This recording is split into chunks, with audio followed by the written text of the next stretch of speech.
رگڑ سنگے میل کی حیثیت رکھتے ہیں، جن پر اگر غور کیا جائے تو نہ صرف ماضی کے نقش و بازو مستقبل کے اہداف بھی روشن ہو جاتے ہیں۔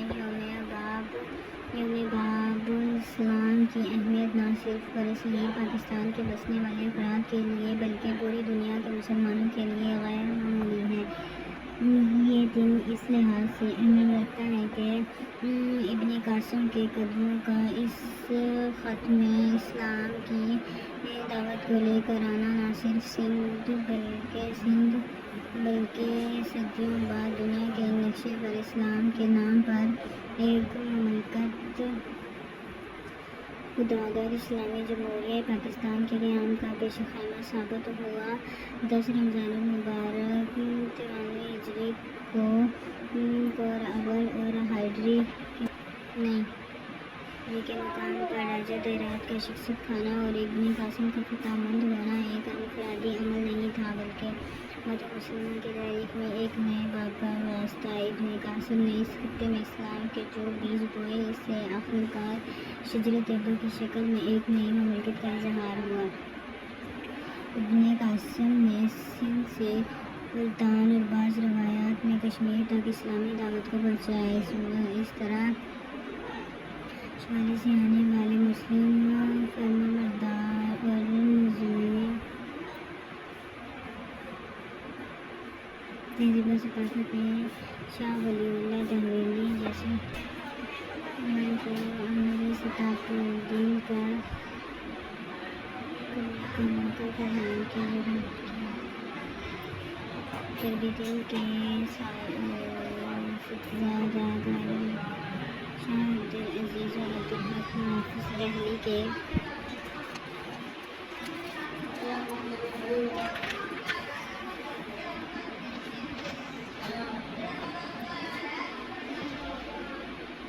ولی شاہ صاحب کی قرآن فکر کو آگے بڑھانے میں امداد دی۔ نتیجتاً شاہ صاحب کے جانشینوں میں شاہ اسماعیل شاہ جیسے افراد کا ظہور ہوا۔ اگر غور کیا جائے تو اس واقعے کے غیر معمولی گہرے ثقافتی، تاریخی اور عملی اثرات نہ صرف اہلیان پاکستان قبلہ مشرق وسطی، جنوبی مشرقی ایشیا اور یورپ اور امریکہ تک پہنچے اور اس خطے سے ایسے اہل فکر ابھرے جن کی فکر میں مغرب و مشرق پر گہرے نقشے چھوڑے دور جانے کی ضرورت نہیں۔ صرف 20ویں صدی میں خطے نے عالم اسلام اور دنیا کو علامہ اقبال، علامہ ابو عبداللہ اور حسین حبیب جیسی شخصیات دی۔ یہ واقعہ اس لحاظ سے بھی اہمیت رکھتا ہے کہ یہ اہم یاد دلاتا ہے کہ رمضان ہی میں مہینہ تھا، یعنی وہ مہینہ تھا جس میں پہلے اسلامی مکہ بدر کے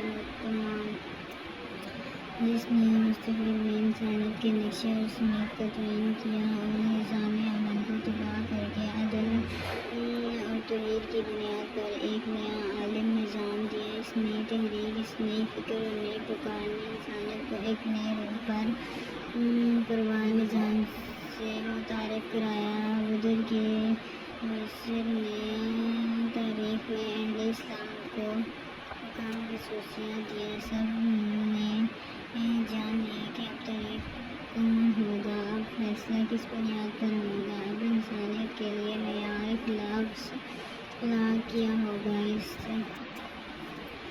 مبارک مہینے میں 70,000 زمین کو فتح مکہ ہوتے سر بدولت منصورتا نے پوری دنیا کا نقشہ بدل کر رکھ دیا۔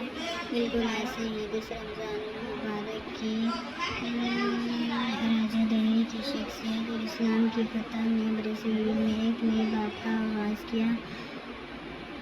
اس میں یوم باب اسلام ہمارے لیے غیر معمولی اہمیت رکھتا ہے۔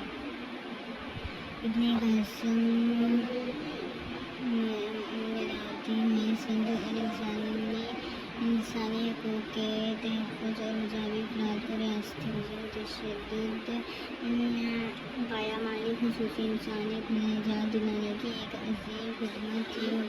مغرب زدہ چھوٹوں اور بات پر فخر رکھتے ہیں کہ 1900 48 میں اقوام متحدہ نے قرآن میں ایک مقررہ جاری کیا جس نے انسان کے بنیادی حقوق کے تحفظ کی طرف متوجہ کیا گیا، لیکن اگر بلا کسی تحقیق کے دیکھا جائے تو یہ منشورہ دنیا کے ممالک کے لیے ایک اعلیٰ دستاویز فراہم کرتا ہے، لیکن حقوق کے تحفظ کی قانونی ضمانت نہیں دیتا، جبکہ اسلام نے جو انسانی حقوق قرآن و سنت میں دیے ہیں وہ تجویز اور مشورے نہیں ہیں بلکہ قانونی زبان میں حق یا رائٹس کا مقام دیا ہے۔ بات یہ ہو رہی تھی کہ ابن قوم کی سندھ امداد صرف انسانی حقائق کے تحفظ کے لیے ایک عملی اقدام تھا۔ اس عرض سے عراق کے مسلمان گورنر جارج بن یوسف نے اگر اسلام کو مسلمان بچوں کے حق کے تحفظ کے لیے سندھ بھیجائے، جنہوں نے راجہ طاہر کے حکم سے قیدی بنا لیا گیا تھا، یہ حقوق انسان کے بجائے ہے کہ انسانیت کے دور جدید میں پہلا اکثری اقدام تھا۔ ابن قاسم نے جو عالمی روایات 92 سال قبل قائم کی، اس میں سطح پر اقوام متحدہ کے مشہور انسانی حقوق میں تسلیم کیا گیا۔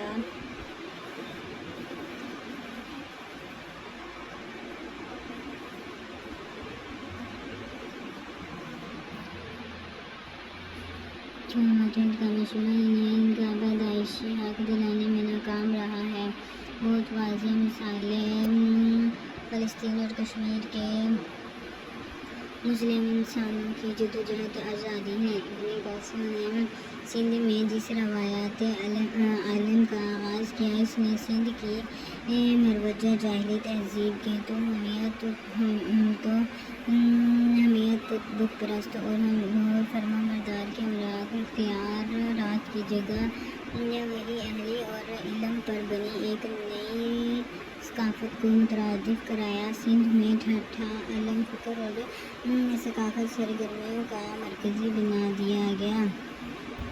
نئی شکل اختیار کی۔ سندھ کاشی، ٹائلوں اور ہندی شکلوں میں بننے والے رنگ برنگے ظرفوں کی برآمد کی ایک بڑی منڈی بن گیا۔ ایک وہ سرزمین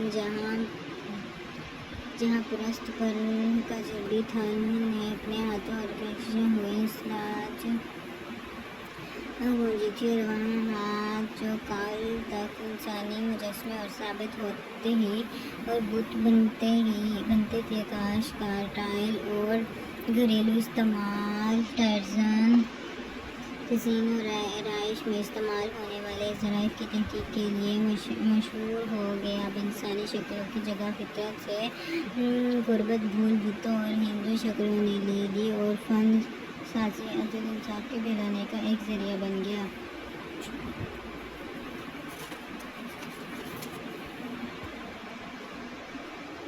ابن قاسم نے یہاں آ کر حقوق انسانی کی بحالی کا ایک نیا باب تحسین کیا، اور اس نے عادلانہ طرز حکومت کے نتیجے میں رضا کا روانہ طور پر سندھ کے عوام نے اسلام قبول کیا اور دین کے علم و برادرین بن کر عالمی روایت قائم کی، جو آج تک اس خطے کے اندر مجموع کرتے ہوئے خود امت اسلامیہ کے اندر وہ تقسیم پیدا کر لی ہے جنہوں نے بنیاد اسلام میں نہیں ہے۔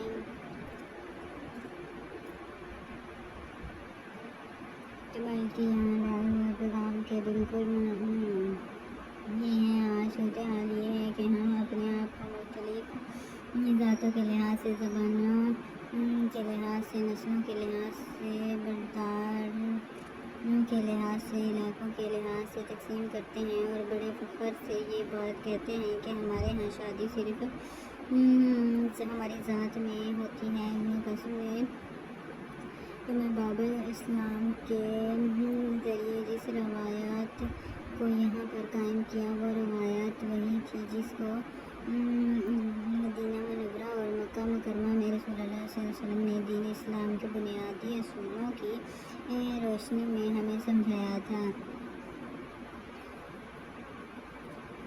دین اسلام میں انقلابی طور پر ذات اور معاشی جداداری کو ختم کرنے کے بعد مساوات انسانی کا درس دیا تھا۔ ابن قاسم کے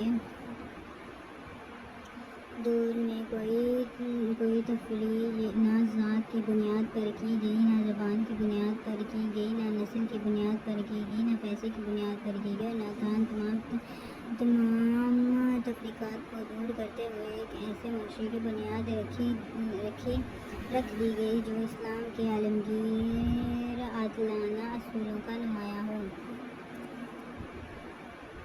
یوم باب الاسلام کی اہمیت اسی بنا پر ہے کہ اس تاریخی واقعہ نے سندھ کے نسلوں انسانوں اندر راہ روایات سے آزاد کر دیا۔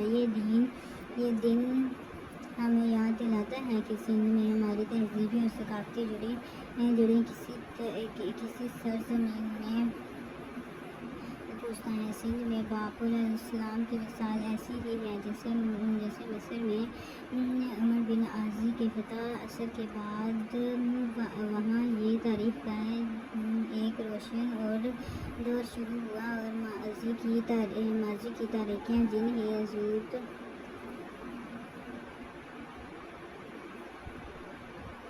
اسلام اکثر مسلمان بنیادی کے طاقت واقعہ کے بعد فرعون کی تہذیب سے اپنے آپ کو انکتا کیا، اور اپنی تاریخ کا آغاز فتح مصر کے بعد وجود میں آنے والی اسلامی تہذیب سے کیا۔ ارحام مصر آج بھی قبل اسلام کی جاہلی تہذیب کی علامت ہے، جبکہ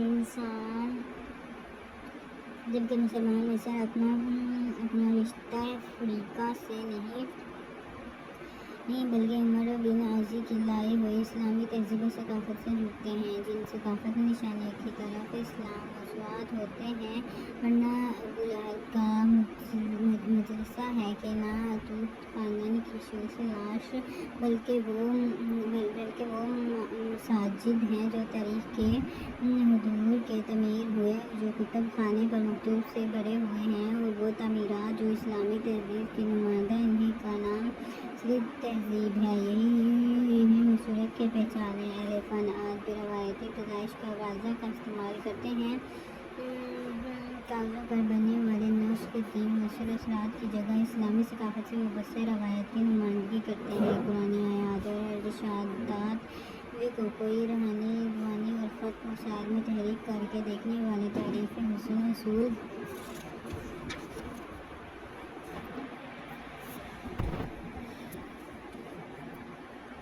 کرتے ہیں۔ اگر غور کیا جائے تو یوں باب الاسلام دراصل ایک نئی ثقافت، ایک نئی تہذیب، ایک نئے رجحان کے آغاز کی علامت ہے۔ یہ میز باہر سے آئے ہوئے ایک فرد کی فتح کی داستان نہیں ہے، کیونکہ یہ فتح جس بنا پر ہوئی وہ کوئی استحالی حملہ نہ تھا، بلکہ یہاں پر حقوق انسانی جس کو صدیوں سے پامال کیا گیا تھا، یہ ان کی بحالی کے لیے ایک جرأت مند وارانہ حرکات بساز انسانی اقدامات تھا۔ یہ ایک لغزشوں کا اقدام تھا جس کے ذریعے ان افراد کو نہ صرف جبراً قدیم کر دیے گئے تھے، بلکہ ان افراد کو جن کے دماغ کو غلام بنا دیا گیا تھا، اور جن پر انسانی اور پتھر کے بتوں کو بطور حکومت حاکم مسلط کر دیا گیا تھا۔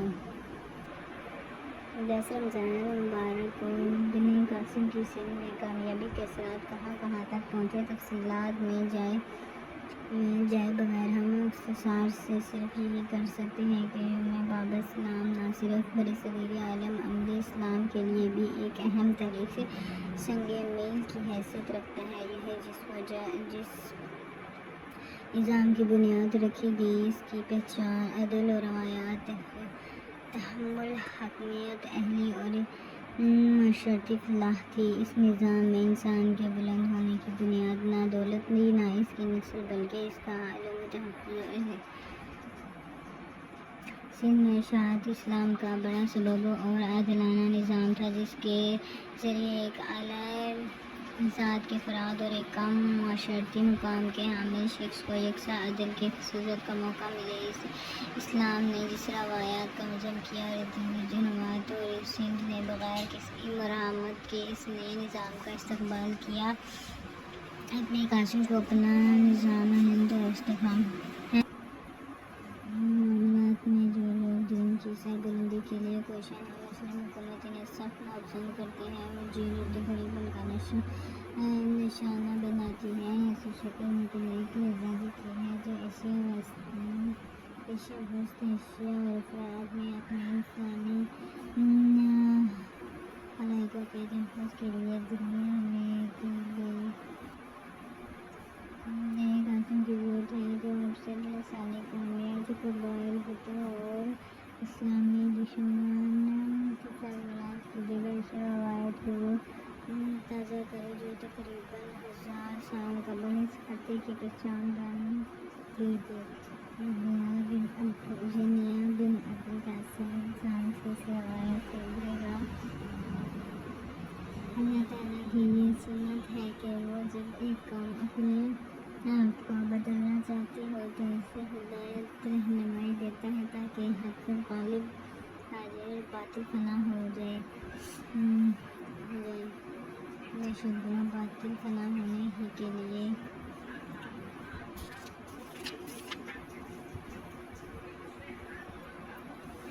رمضان اور جشن پورے رمضان کریم نے